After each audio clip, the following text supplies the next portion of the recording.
Hey everyone, this is my Patreon proud reaction to the 5th and 6th episode of Koyomimonogatari. And last episodes we had Hachikuji and Kambaru, which are both pretty good. And I'm curious what we're gonna get this time. I assume we'll get Nadeko, but who would the other one be? That's the big question. Yotsugi, perhaps? Maybe, maybe not. Maybe Kaiki. It's hard to say, really. So let's just jump in episode 5 and find out. So, yep, Nadeko number 5. Yeah, no surprise there. So, yeah, let's get into it. 3, 2, 1, play.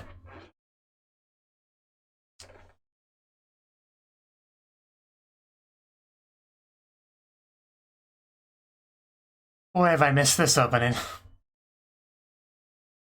Much more cheery than the other version. This Monogatari second season version, you know. And she becomes a snake. Snake god.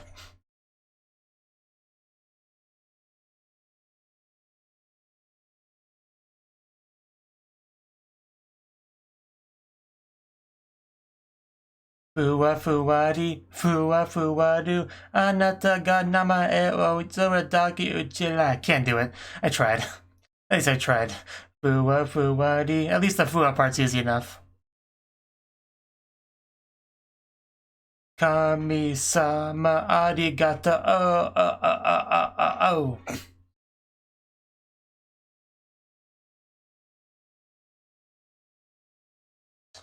It's a little bit depressing just because I have a whole bunch of new Nanako context to apply to this, but it still makes me feel good to hear the opening.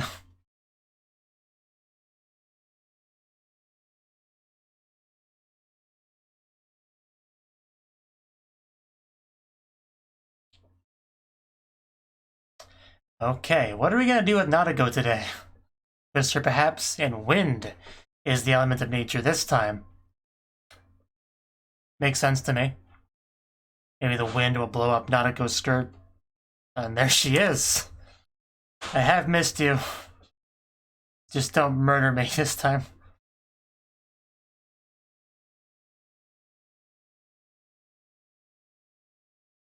Yeah, it's a little bit hasty.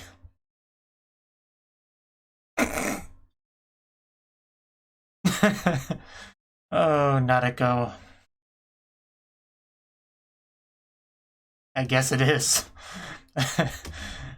A certain con artist.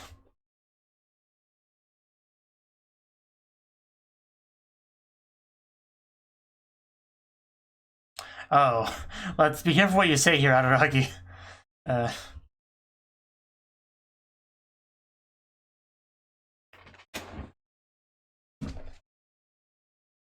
Makes sense. It was a pretty big mess. What's with the popcorn?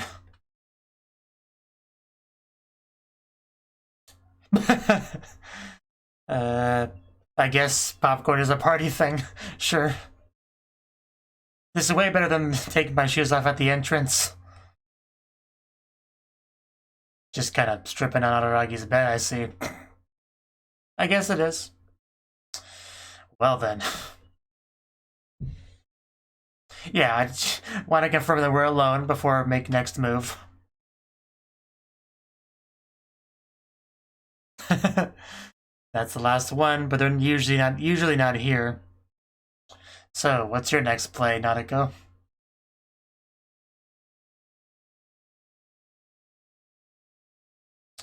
So.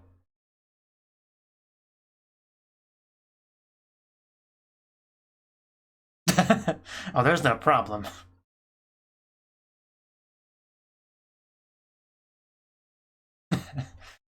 Looks like it's the best day of her life. Oh, birthday. Oh, okay. I guess it is something to celebrate.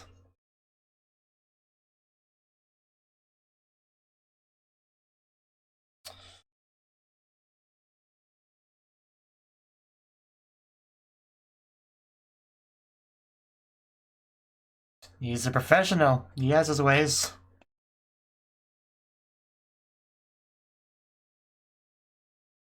Or all the above, Teyuka. Interesting camera angle there.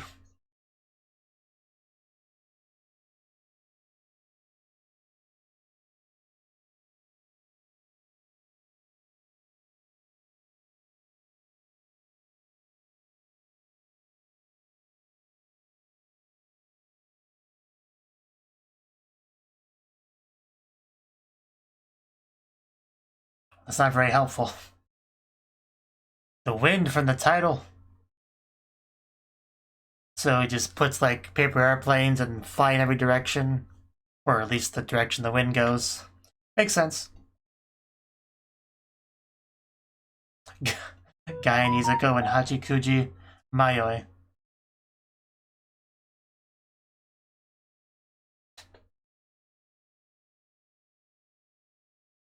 That makes sense.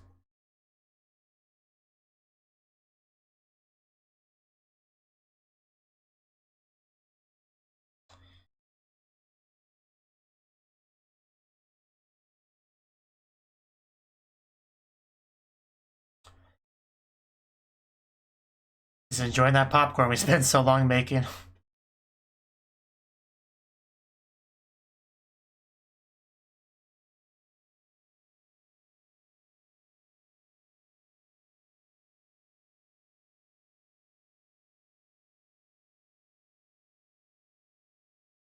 Nice little home theater has got here. Oh, Kaiki! That freaked me out a little bit.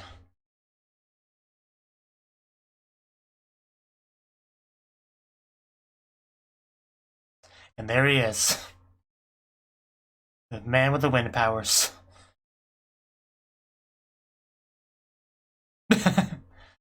Yeah, I know.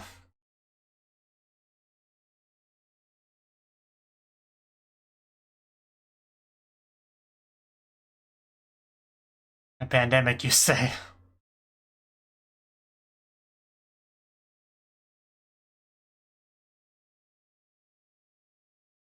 True.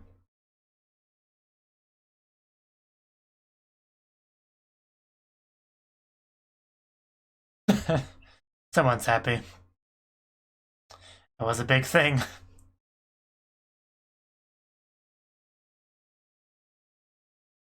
Oh.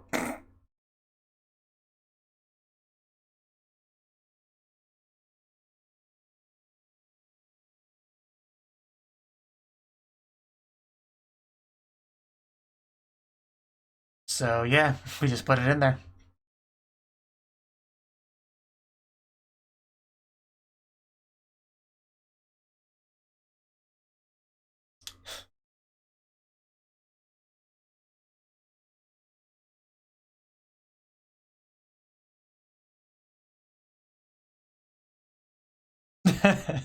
I guess that's a pretty good line.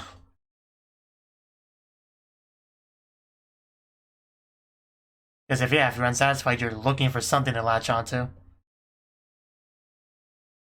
And middle schoolers have nothing better to do, so.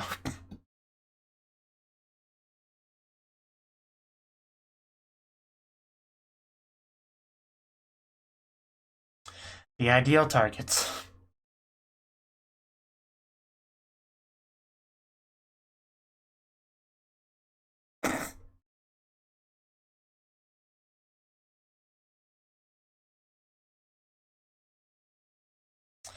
Right. That is the kind of things Kaiki would say.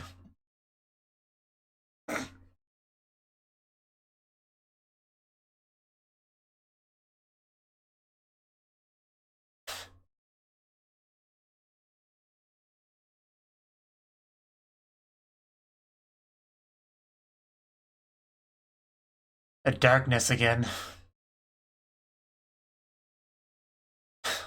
Yeah. We definitely had some kind of dark entity show up later. So, kind of implying that we don't worry about the darkness so much as the emptiness that caused it to come. Yeah, I think I get where we're going with this. Again, kind of like what happened with Hachikuji. Hachikuji's actions would cause that thing to show up and chase her. It only showed up because of the environment that Hachikuji had made by not acting like an apparition should. I think that's kind of what they're trying to get in with this. Like, Kaiki wouldn't be able to do the bad things that he did if the environment wasn't applicable to it. So, rather than trying to attack Kaiki or whatever, you would just, maybe work on trying to prevent fostering an environment that lets that grow. I don't know if I'm saying this very well, but I think I get what it's trying to say. But again, tying this back to the same themes, just the darkness. And, yeah, Oshina Ogi, I still think, is the darkness we're referring to. So, rather than worrying about her specifically, maybe the focus will be more on why she arrived, maybe solving something that will just cause her to leave naturally. I don't know, I'm just trying to put things together as usual.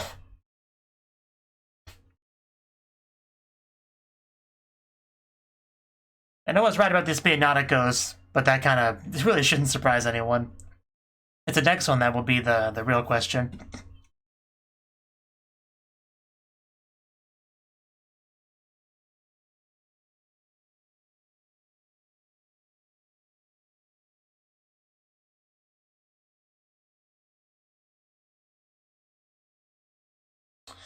Okay, well that was the 5th episode of Koyomimonogatari, and it was nice seeing Nadeko again. It's always kind of a bittersweet thing because things go pretty bad for her. At a certain point in the show, eventually resulting in Araragi just cutting off ties with her completely. But this was before all that. This is just happy fun time, so it's nice to get a little bit more of that. This entire Koyomimonogatari arc does seem to be kind of a little bit of rolling around in nostalgia, before things get serious, get really bad, which I imagine they would in the rest of the show. So I'm gonna try to enjoy this calm before the storm sort of thing as best I can, and it also does kind of drip feed us a little bit of hints and stuff about what's to come. Definitely getting that impression for sure. So also nice to see Kaiki, as it always is. So next one would be episode 6. So. And, okay, Cotton. Cotton is the one that we're gonna do. Okay. Guess that makes sense. We move on to the Fire Sisters, because that's kind of what we did with the main series, right? As soon as we got into Nisa, it was the Fire Sisters arc. So, yeah, let's jump into Cotton's thing. 3, 2, 1, play.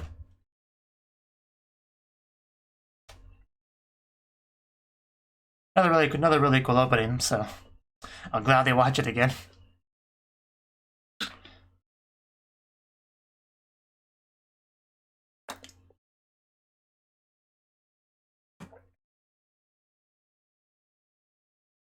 Been a while since I've seen this opening. It definitely does have its good parts.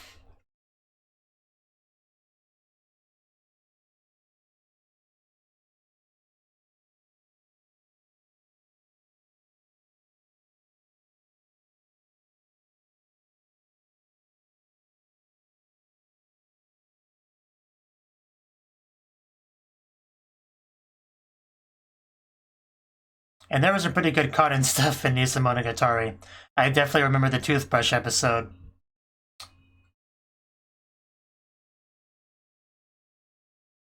So we should get some good stuff here.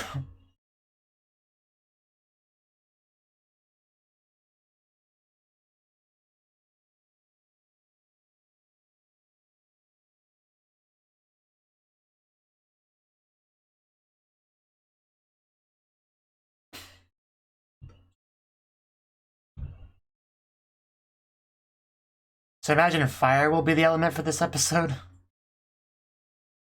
Oh, Koyomi Tree, okay. Okay. September. So, I wonder what Cotton's up to. It is a tree.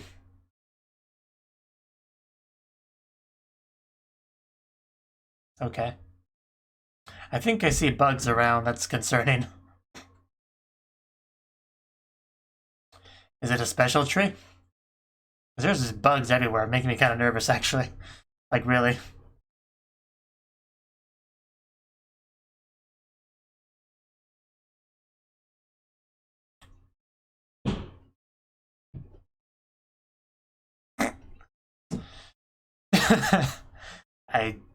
They are quite nice. That's one way to get someone's attention. Were they always that big?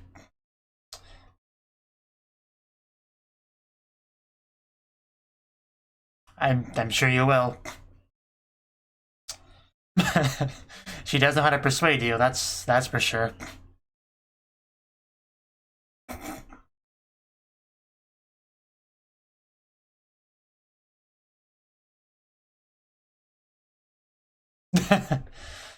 I didn't know they were that huge, though. That's the thing.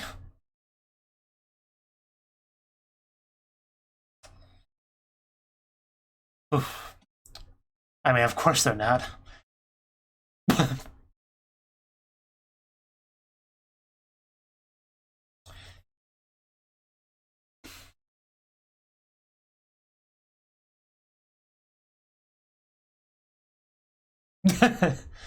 She did. But you clearly did.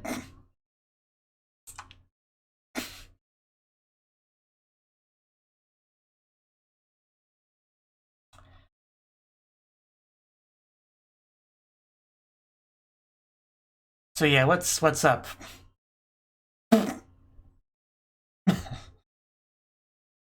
Okay. What do you need me to do?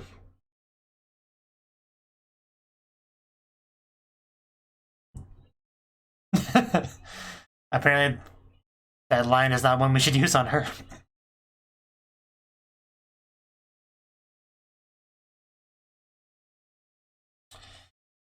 I think the previous environment was better than this one.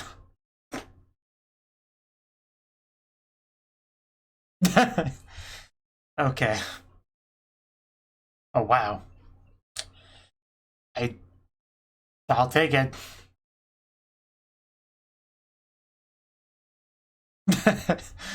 I see Cuttin's in a bit of a mood this episode.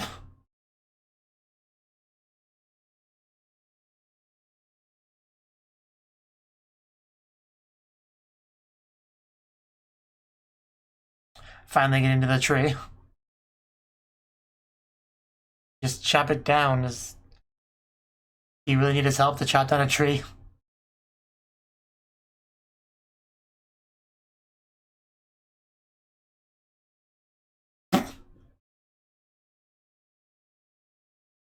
Yeah.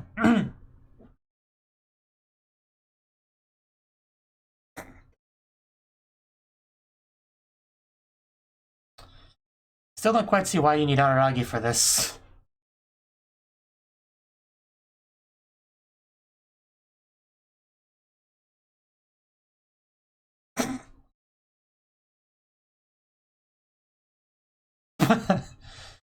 uh...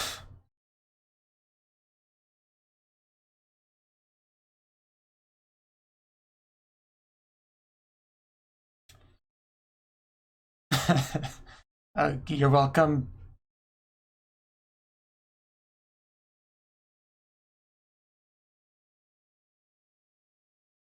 I don't know how you cannot understand at this point.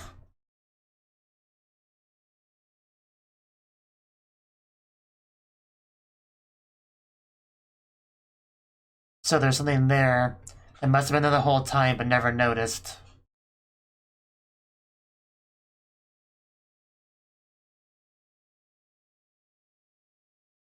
It's like something evil growing silently in the background. Again, I could see that being tied back to Ogi.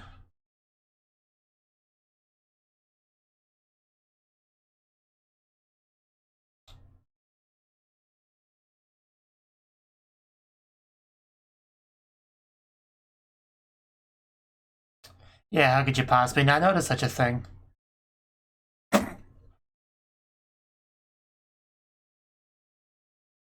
So nobody wants to go near it.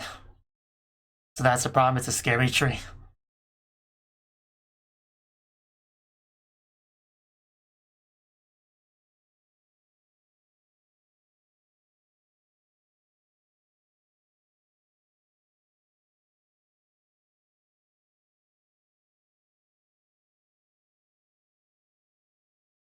That is the weirdest thing, yeah.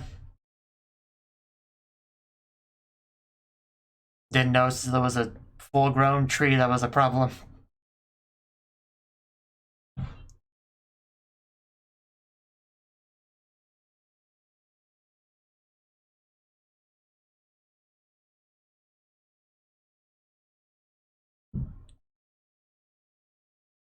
That poor tree. Ignored, and then when they finally noticed it, want to kill it.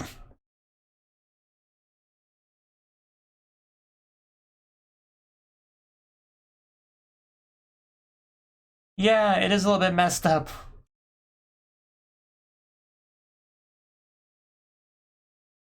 Okay, now I get what he's here for. We're here to protect the tree. From the people that want to bully the spooky tree. That could be interesting.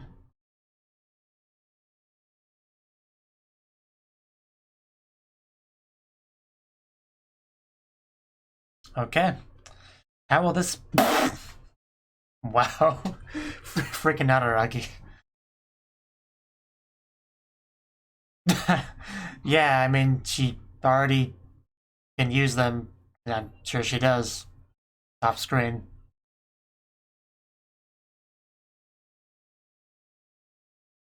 It's been a big Opie focus this episode. Now they're not complaining. Yeah, hashtag tree lives matter.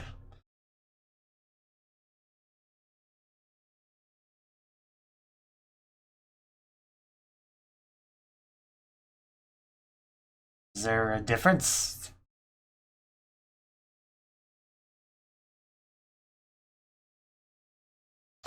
Wow, all the trees combine to make one giant kanji tree. But yeah, I am very aware of the phenomenon they're talking about here.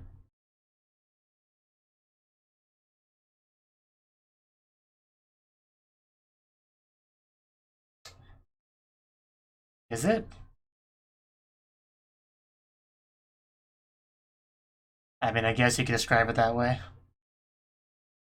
So rather than get rid of the tree, we just need to let them stop being afraid of it, or conscious of it. Put on face masks, social distancing. Either kill the people infected.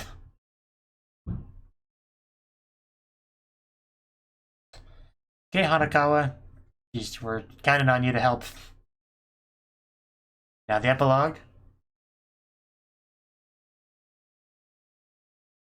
Okay.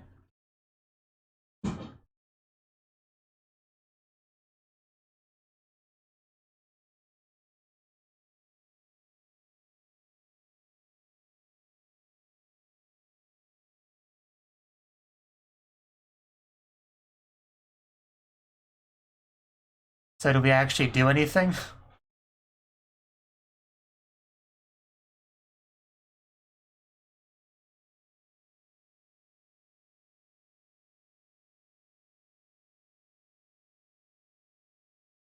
Shift the goalpost. Right.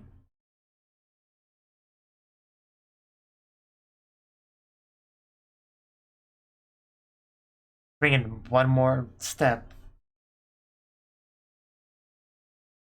What's that step? Oh, like worshipping the tree?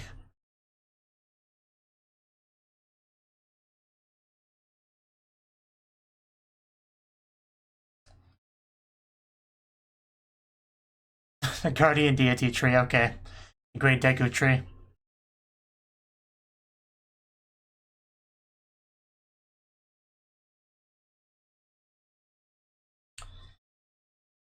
Whew.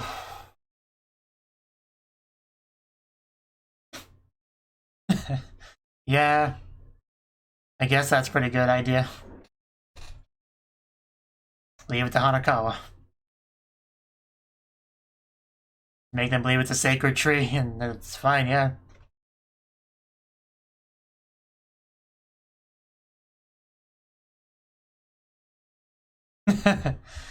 I mean, yeah.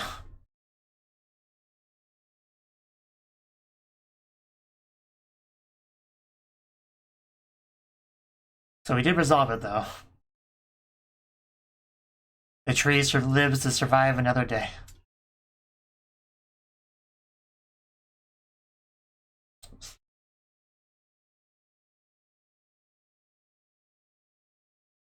Because you're a good girl.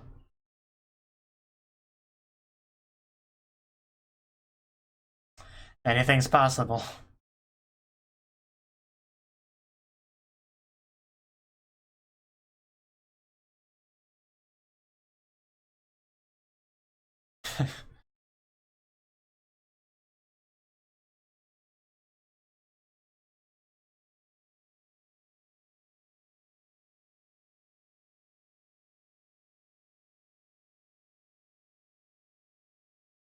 Final boss will be the tree.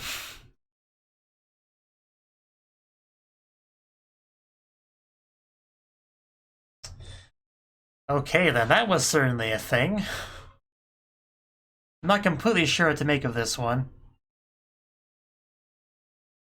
I thought maybe the tree was kind of similar to, again, the darkness that just grows out of sight, out of mind until it becomes too big to ignore and becomes a problem, everyone gets scared.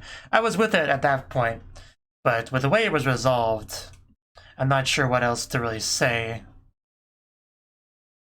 Are we gonna start revering Dogi? I don't know.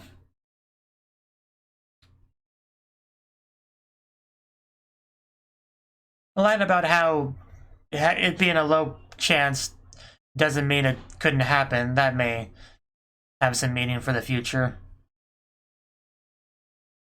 So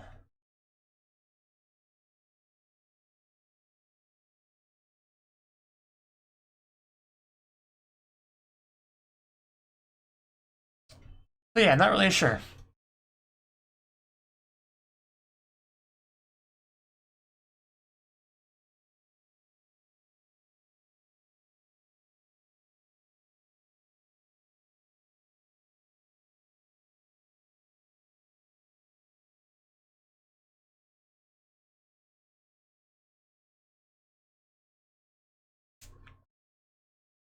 And okay, so that was the 6th episode of Koyomimonogatari, and we definitely had some Nisemonogatari kind of feel to this episode, because pretty much the entire segment with Araragi and Karen in the room before she finally brought up the tree was very reminiscent of the kind of thing we got in that arc, you know? Like I mentioned, the toothbrush episode, when Karen was pretty, you know, skinshipy with Araragi, as she can sometimes be. She definitely was with this episode, just kind of relaxing herself on his head for several seconds, which that's certainly one form of skinship.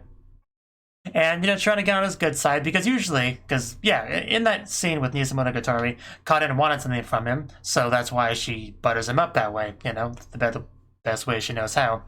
And she wanted something from him here as well, to help protect the tree, so right up the gate, it was pretty clear she wanted something from him. I mean, but she wasn't exactly subtle about that at all. And what was that? Was to protect the tree. Because for a while, I wasn't really sure why we needed Araragi's help. Because I just assumed we were just going to get rid of the tree. But turns out, no, we're here to protect the tree. So, yeah, Araragi's got to help with that. And what does he do? He immediately calls Hanakawa. It makes way too much sense. I probably should have seen that coming. That was pretty funny, though. And as always, she knows what to do. She may not know everything, but she does know what she knows. And what she knows is quite a bit.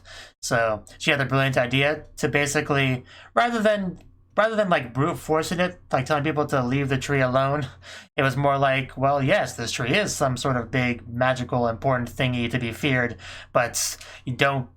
But when you fear something, it doesn't necessarily mean you destroy it. Sometimes it can mean you leave it alone, right? Because if you can build something up enough, then there's a certain line that you pass where, rather than thinking of destroying it, you decide to just kind of avoid it because it's just like a god that can smite you. Not exactly, but it's the same kind of idea, right? Like, fear and worship is really kind of just two sides of the same coin. Like, they're not that different of a thing. So being able to switch over from, you know, scary, let's chop it down, to, no, this is a big, powerful, sacred tree, and we should not harm it. It's really not that big of a jump because of that. It's similar to kind of how love and hate are not opposites, like some people might think they are. It's almost that kind of thing, I think. But the point is, yeah, we were able to make that shift over, and now it's safe. It's a safe tree that may or may not have been used to build the dojo. It depends on what you want to believe. So, yeah, pretty cool way to resolve it, I guess. So, but yeah, not really sure about to make of it beyond that, really, though. I did enjoy getting the shots of Hanakawa. I did enjoy getting the shots of Karin, especially, because she's very clearly trying to give that fan service to Araragi, as she does. But seriously, I did not think she was that big. I think they may have just enhanced her size for the scene. Because I know she's bigger than Tsukihi, but Tsukihi's not that big to begin with. But it wasn't quite... I don't think it was quite that big. I think she went up at least a cup size, maybe 2, during that scene. So, this is the problem. But I guess it had to be big enough to make the action work, so... Plot convenient chest enhancement, I guess you could call it. I don't know. But anyway, we resolve this. So, I imagine next episode will be Tsukihi-chan, and then maybe Yotsugi after that. Probably. We'll see. But yeah, this was fun. This was a pretty fun episode, I would say. Monogatari was one of my favorite parts of the show, which I know it's a pretty controversial season with fans, because a lot of Monogatari fans are like the serious, you know, not big fans of fan service kind of people. So those people usually have interesting views on Monogatari as a result. But I quite liked it, personally. One of the seasons I'm most nostalgic about, so it was great getting to see some of that here, getting some of that nostalgia. So I had a lot of fun, for sure. And I'm glad the tree gets to live another day, because the tree did nothing wrong. So, good tree. Good tree. Thank you for watching, and a special thanks to Cnouki and Ryan for supporting the channel. If you enjoyed this video, I hope you consider clicking the like button and leaving a comment, because that's a great and easy way to let me know that people want more. If you want to do something big to help the channel, you can support me on Patreon and get nice benefits like early access to certain videos. See you next time.